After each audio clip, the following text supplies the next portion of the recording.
EC begins work on polls in J&K and 3 states। क्या इसका अर्थ हुआ? EC की जो फुल फॉर्म होती है वो होती है इलेक्शन कमीशन, और हिंदी में इसका अर्थ होता है चुनाव आयोग। बिगिन का जो हिंदी मतलब होता है वो होता है शुरू करना या प्रारंभ करना। वर्क कार्य, ऑन पर, पोल्स चुनाव, इन में J&K Jammu and Kashmir, and और 3 स्टेट्स राज्य। तो क्या टोटल का अर्थ हो रहा है कि इलेक्शन कमीशन ने जम्मू और कश्मीर और 3 अन्य राज्यों में चुनाव को लेकर के कार्य की शुरुआत कर दी है। तो चलिए पढ़ते हैं न्यूज़ को आगे। तो सारी जानकारी वहाँ पे विस्तार से मिलेगी, इंग्लिश की भी अच्छी खासी आपकी प्रैक्टिस हो जाएगी, और आपका करंट अफेयर्स भी यहाँ पे अपडेट होगा। देखो यहाँ पे जो है ये 3-4 मेन पॉइंट्स दिए हैं, तो इनको पढ़ने में अपना टाइम यहाँ पे नहीं लगाएंगे, क्योंकि ये सारे के सारे जो मेन पॉइंट्स हैं वो न्यूज़ को जब डिटेल में पढ़ेंगे तो वहाँ पे आ जाएंगे।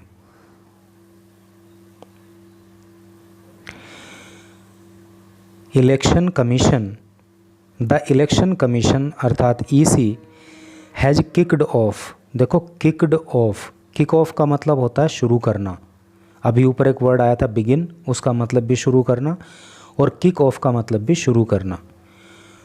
तो चुनाव आयोग ने शुरू कर दिया है प्रिपरेशंस, तैयारियां, फॉर होल्डिंग कराने के लिए, असेंबली इलेक्शंस विधानसभा चुनाव, इन हरियाणा में, महाराष्ट्र में, झारखंड में, एंड और जम्मू एंड कश्मीर, और जम्मू और कश्मीर में, बाय अपडेटिंग अपडेट करके। अपडेट का वैसे हिंदी मीनिंग होता है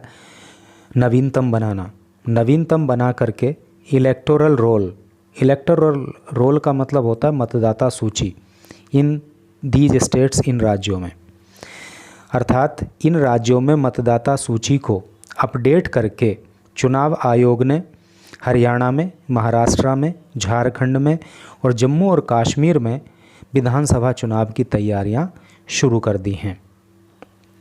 तो अभी लोकसभा चुनाव संपन्न हुए और अब इन जो है राज्यों में विधानसभा चुनाव की तैयारियां शुरू हो गई। The terms of existing legislative assemblies. Term का अर्थ क्या होता है? टर्म का अर्थ होता है कार्यकाल। The terms of the existing का मतलब होता है अस्तित्व में होना। लेजिस्लेटिव असेंबलीज, लेजिस्लेटिव का मतलब विधान और असेंबलीज का मतलब सभाएं, विधानसभाएं।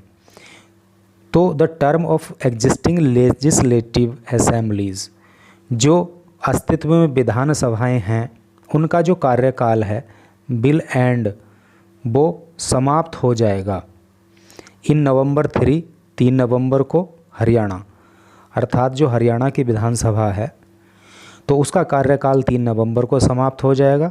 नवंबर 26 महाराष्ट्र, और 26 नवंबर को जो महाराष्ट्र की लेजिस्लेटिव असेंबली है अर्थात विधानसभा है उसका कार्यकाल समाप्त हो जाएगा। जनवरी 5 2025 झारखंड, और 5 जनवरी 2025 को झारखंड की जो विधानसभा है उसका कार्यकाल समाप्त हो जाएगा। एंड पोल्स, और जो चुनाव हैं, आर रिक्वायर्ड, वो आवश्यक हैं, टू बी कंडक्टेड, कि वो कराए जाएं, बिफोर, पहले, द कंप्लीशन, समाप्ति से या पूर्ति से, ऑफ दीज टर्म्स, इन कार्यकाल की।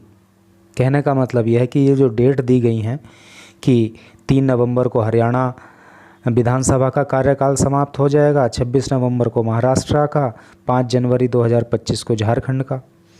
तो ये जो टर्म पूरी होंगी, ये जो कार्यकाल पूरा होगा, तो आवश्यक है कि ये कार्यकाल पूरा होने से पहले ही वहाँ पे चुनाव करा लिए जाएं। आगे पढ़िए।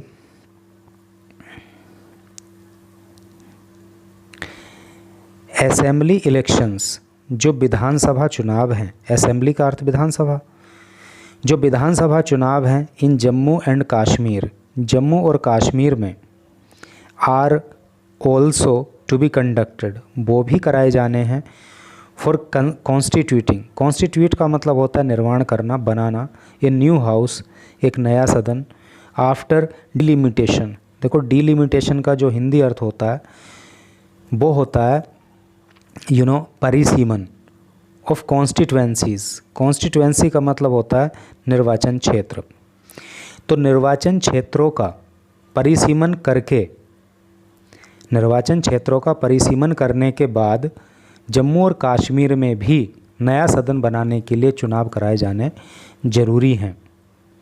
The election commission said, EC मतलब इलेक्शन कमीशन, तो ईसी ने कहा in a statement on Friday, statement का मतलब होता है बयान, फ्राइडे, तो फ्राइडे को जो है इलेक्शन कमीशन ने अपने एक बयान में ऐसा कहा। विटनेसिंग, अभी और नीचे रह गया क्या? नहीं, यहाँ से पढ़िए अब। Witnessing the huge participation, witness का मतलब होता है देखना या गवाह बनना, द ह्यूज, ह्यूज का अर्थ होता है विशाल या बड़ा, पार्टिसिपेशन का अर्थ होता है हिस्सेदारी, भागीदारी, और पीपल लोगों की, ऑफ जम्मू एंड कश्मीर, जम्मू और कश्मीर के, इन द रिसेंट, रिसेंट का मतलब होता है हाल ही का, लोकसभा इलेक्शन, जो लोकसभा चुनाव संपन्न हुए, कहने का मतलब ये है कि हाल ही में जो लोकसभा चुनाव संपन्न हुए उसमें जम्मू और कश्मीर के लोगों की बड़ी हिस्सेदारी को देखते हुए the commission has also directed, तो ये जो इलेक्शन कमीशन है ना, इसने दिशा निर्देश दिया है फॉर अपडेटिंग, अपडेट करने का, इलेक्टोरल रोल, मतदाता सूची को, इन द यूनियन टेरिटरी, इस केंद्र शासित प्रदेश में, विद जुलाई 1, 2024, 1 जुलाई 2024 को, as the qualifying date, qualifying date के रूप में 1 जुलाई 2024 को लेकर के द स्टेटमेंट सेड, इस बयान में कहा गया है। कहने का मतलब यह है कि जो हाल ही में लोकसभा चुनाव हुए उसमें जम्मू और कश्मीर के लोगों ने बढ़ चढ़कर हिस्सा लिया, तो उसी को देखते हुए ये जो इलेक्शन कमीशन है ना, इसने निर्देश दिया है कि 1 जुलाई 2024 को क्वालिफाइंग डेट मानते हुए वहाँ पर जो मतदाता सूची है उसको अपडेट किया जाए। आगे पढ़ेंगे। इन दिसंबर लास्ट ईयर, दिसंबर में लास्ट ईयर पिछले साल, the supreme court had directed, supreme court ने डायरेक्ट किया था, डायरेक्ट का मतलब होता है निर्देश देना, तो पिछले साल दिसंबर महीने में सुप्रीम कोर्ट ने निर्देश दिया था the poll body, poll body को, पोल बॉडी का क्या मतलब है? चुनाव आयोग, चुनाव आयोग को, टू होल्ड असेंबली पोल्स, विधानसभा चुनाव कराने के लिए, इन जम्मू एंड कश्मीर, जम्मू और कश्मीर में, बाय सितंबर 30, 30 सितंबर तक। समझ गए ना आप कि पिछले साल दिसंबर में सुप्रीम कोर्ट ने चुनाव आयोग को निर्देश दिया था कि 30 सितंबर तक जो है चुनाव जम्मू और कश्मीर में कराए जाएं। पीएम ईसीज स्टैंड, पीएम मतलब प्राइम मिनिस्टर, सीईसीज, सीईसी का मतलब है chief of election commission, stand अर्थात चुनाव आयुक्त, और प्रधानमंत्री का चुनावों को लेकर के क्या स्टैंड है, वो क्या सोचते हैं। ऑन थर्सडे, थर्सडे को prime minister Narendra Modi said, प्रधानमंत्री नरेंद्र मोदी ने कहा, असेंबली पोल्स की जो विधानसभा चुनाव हैं, वुड बी हेल्ड, वो कराए जाएंगे, इन जम्मू एंड कश्मीर, जम्मू और कश्मीर में, एंड प्लान्स और योजनाएं बर also afoot to restore statehood to the union territory. Union territory मतलब केंद्र शासित राज्य, और स्टेट हुड का मतलब हो गया राज्य का दर्जा। तो प्रधानमंत्री ने कहा कि जम्मू और कश्मीर में चुनाव भी कराए जाएंगे और इस राज्य को, जो फ़िलहाल यूनियन टेरिटरी की कैटेगरी में है, जिसको फ़िलहाल केंद्र शासित प्रदेश के रूप में ट्रीट किया जा रहा है, इसको एक राज्य का दर्जा देने के लिए भी योजनाएं हैं। द चीफ इलेक्शन कमिश्नर, जो मुख्य चुनाव आयुक्त हैं,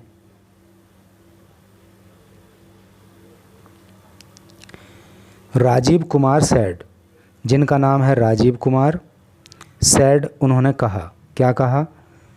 रिसेंटली, हाल ही में, मतलब राजीव कुमार ने हाल ही में कहा दैट द रोल बॉडी के जो पोल बॉडी सॉरी ये जो पोल बॉडी है, अर्थात ये जो इलेक्शन कमीशन है, वुड सून इनिशिएट, सून का मतलब शीघ्र ही, इनिशिएट का मतलब होता है प्रारंभ करना, शुरुआत करना, तो वो जल्दी ही शुरुआत करेगा। यहाँ पे आपको देखो कई सारे वर्ड जो है ना सिनोनिम के रूप में मिल गए, बिगिन मिल गया, किक ऑफ मिल गया, इनिशिएट मिल गया, और स्टार्ट को तो आप जानते हो।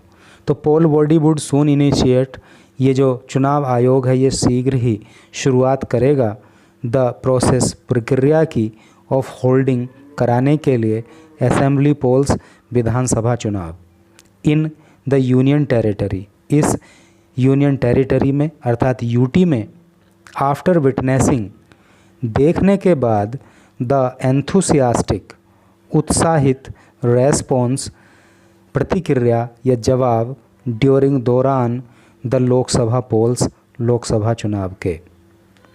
लंबा सेंटेंस है लेकिन अर्थ क्लियर हो गया होगा ना कि लोकसभा चुनाव के अंदर जो जम्मू और कश्मीर के लोगों का एंथुसियास्टिक रेस्पॉन्स रहा, जो उन्होंने बढ़ चढ़कर वहाँ पे चुनाव में हिस्सा लिया, उसको देखते हुए जो चुनाव आयोग है वो जल्दी ही चुनाव कराने की प्रक्रिया को शुरू करेगा। It will be the first assembly polls, it यह है, विल बी होंगे, द फर्स्ट पहले, असेंबली पोल्स विधानसभा चुनाव, सिंस कब से, द एब्रोगेशन, एब्रोगेशन का मतलब होता है समाप्ति, समाप्ति से, ऑफ आर्टिकल 370, जो आर्टिकल 370 अर्थात धारा 370 हटाई गई, उसके बाद ये राज्य के अंदर पहले विधानसभा चुनाव होंगे, और एंड द बाइफरकेशन, बाइफरकेशन का मतलब क्या होता है, विभाजन, और विभाजन के बाद ऑफ जम्मू एंड कश्मीर, जम्मू और कश्मीर के, इनटू 2 यूनियन टेरिटरीज़, 2 अलग अलग यूटीज़ में। कहने का मतलब यह है कि ऐसा कहा गया कि धारा 370 हटने के बाद और जम्मू और कश्मीर को 2 यूनियन टेरिटरीज़ में विभाजित कर दिए जाने के बाद ये पहले विधानसभा चुनाव वहाँ पे होंगे। द पोल बॉडी सेड, इस पोल बॉडी ने, चुनावी संस्था ने कहा, जुलाई 1 वुड बी, कि 1 जुलाई होगी, the qualifying date, qualifying date for the electoral roll, मतदाता सूची के अपडेट के लिए। कहने का मतलब यह है कि मतदाता सूची को अपडेट करते समय जो बेस डेट है वो 1 जुलाई को माना जाएगा, 1 जुलाई 2024 को। ये लास्ट पैराग्राफ पढ़ो, अब इसमें क्या लिखा है, प्री अपडेशन एक्टिविटीज़, जो एक्टिविटीज़ का मतलब होता है क्रियाकलाप, और प्री अपडेशन का मतलब क्या हो गया कि अपडेट करने से पहले का, अर्थात जो इलेक्टोरल रोल है ना, ये जो इलेक्टोरल रोल है, जो मतदाता सूची है, उसको अपडेट करने से पहले के जो क्रियाकलाप हैं, बिल बिगिन, वो शुरू हो जाएंगे ऑन जून 25, 25 जून को, टू सेटअप, टू सेटअप, स्थापित करने के लिए, और रेशनलाइज। देखिए रेशनलाइज का वैसे जो हिंदी मीनिंग होता है ना, वो होता है औचित्य स्थापन, यानी कि सही तरीके से किसी चीज़ का स्थापना करना। पोलिंग स्टेशन, पोलिंग स्टेशंस को, पोलिंग स्टेशन मतलब मतदाता स्थल। तो कहने का मतलब यह है कि जो मतदाता स्थल हैं उनको भी बड़ा सोच समझ के तर्कसंगत तरीके से सेटअप किया जाएगा एट लोकेशंस पे, यानी स्थलों पे मोस्ट कन्वीनियंट, जो कि सबसे ज़्यादा आरामदेह हों। कन्वीनियंट का मतलब क्या होता है? आरामदेह, सुविधाजनक, जो सबसे ज़्यादा सुविधाजनक हों टू इलेक्टर्स। इलेक्टर का मतलब क्या हो गया? चुनने वालों के लिए, अर्थात वोटर्स के लिए, क्योंकि वोटर ही तो इलेक्ट करते हैं ना, वही तो चुनते हैं सरकार को, वही तो MP MLA चुनते हैं। तो कहने का मतलब ये है कि जो इलेक्टर्स हैं, जो वोटर्स हैं, उनको अधिक से अधिक सुविधा रहे, ऐसे पोलिंग स्टेशन जो है बनाए जाएंगे इन ग्रुप हाउसिंग सोसाइटीज़। जो वोटर्स, जो इलेक्टर्स कहाँ रहते हैं? ग्रुप हाउसिंग सोसाइटीज़ में, उनको सुविधाजनक पोलिंग स्टेशन प्राप्त हों। स्लम का मतलब होता है झुग्गी झोपड़ी। झुग्गी झोपड़ी में रहने वाले लोगों को सुविधाजनक तरीके से जो है पोलिंग स्टेशन मिल जाए, ऐसा होना चाहिए।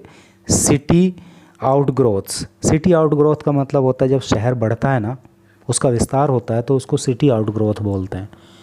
तो जो सिटी आउटग्रोथ हुई है, वहाँ के मतदाताओं को भी वोट डालने में कोई दिक्कत ना हो, उस तरह के पोलिंग स्टेशन बनाए जाएं ऐसी लोकेशंस में। एंड रूरल एरियाज़, और जो रूरल एरिया है, रूरल का मतलब क्या होता है? देहाती। ग्रामीण एरिया का मतलब क्षेत्र। तो जो ग्रामीण क्षेत्र है, वहाँ के मतदाताओं को भी आसानी हो वोट डालने में, ऐसे पोलिंग स्टेशन बनाए जाएंगे। द फाइनल इलेक्टोरल रोल, जो अंतिम मतदाता सूची है, विल बी पब्लिश्ड, वो पब्लिश कर दी जाएंगी ऑन अगस्त 20 अगस्त को। ठीक है, 20 अगस्त को जो है मतदाता, जो फाइनल मतदाता सूची होंगी, उनको पब्लिश कर दिया जाएगा, ऐसा जो है वो चुनाव आयोग का कहना है। तो हम देखते हैं कि हमारे देश के अंदर जो है हमेशा चुनाव भी होते रहते हैं, जिसमें जो है काफ़ी टाइम और काफ़ी पैसा भी जो है वेस्ट जाता है। तो वन नेशन वन इलेक्शन का जो एक कॉन्सेप्ट है, अगर उसको सुविधाजनक तरीके से लागू किया जा सके, तो मुझे लगता है कि शायद वो तरीका काफ़ी फुल ऑफ कन्वीनियंट होगा, लोगों के लिए भी, सरकार के लिए भी, और वहाँ पे पैसा भी बच सकता है, टाइम भी बच सकता है। तो मेरी राय में तो उस कॉन्सेप्ट पे ज़रूर विचार किया जाना चाहिए, वन नेशन वन इलेक्शन। अगर सारे चुनाव भी एक साथ नहीं करा सकते हैं, तो जितने ज़्यादा से ज़्यादा चुनाव एक साथ संपन्न हो सकते हैं, तो उस तरह के फॉर्मूले पर काम यदि हो, तो ये देश के हित में होगा। Thank you very much for reading this news till last.